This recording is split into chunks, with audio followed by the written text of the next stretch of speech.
Mas pinaigting pa ng pamahalaan ng pagbabantay laban sa agricultural smuggling sa bansa. Yan ang ulat ni Clazel Pardilla. Naglalaman umano ng sangkapang shabu-shabu ang 5 container na ito na dumating sa Subic International Terminal Corporation. Pero nang buksan at inspeksyonin ng Department of Agriculture at Bureau of Customs, tumambad ang kahon-kahong smuggled na carrots at sako-sakong puting sibuyas. Galing China ang 144 na toneladang kargamento. Walang Certificate of Product Registration at wala ring sanitary phytosanitary permit. Patunay na lehitimo at ligtas kainin ang mga produkto. Kagaya ito ng mga nahuling sibuyas na karaang buwan na nakaimbak sa isang bodega sa Navotas. Nakalaunay nagpositibo sa mataas sa level ng kemikal at E. coli o bakteryang nakukuha sa dumi ng tao o hayop.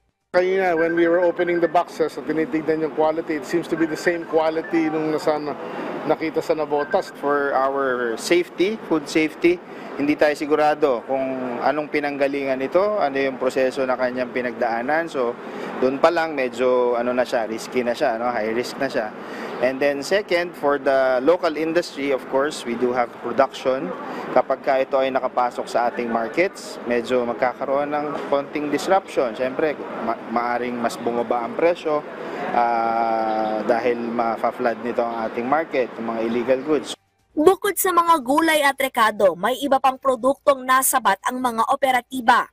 2 pang container van ang binuksan ng Department of Agriculture at ng Bureau of Customs. Isa ang shipping container na ito.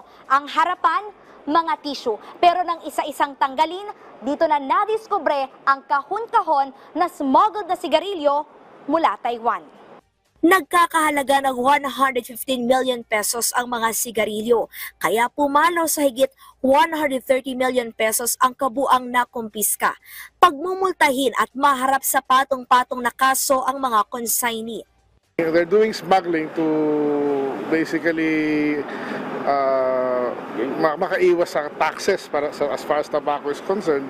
Sa onions naman and carrots ay maka-take advantage sa presyo sa Pilipinas versus other countries.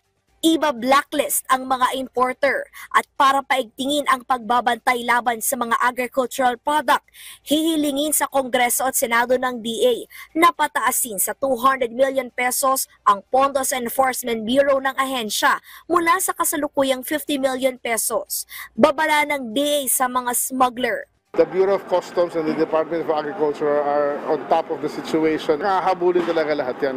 Yan ang utos ng ating Pangulo. Clazel Pardilla para sa Pambansang TV sa Bagong Pilipinas.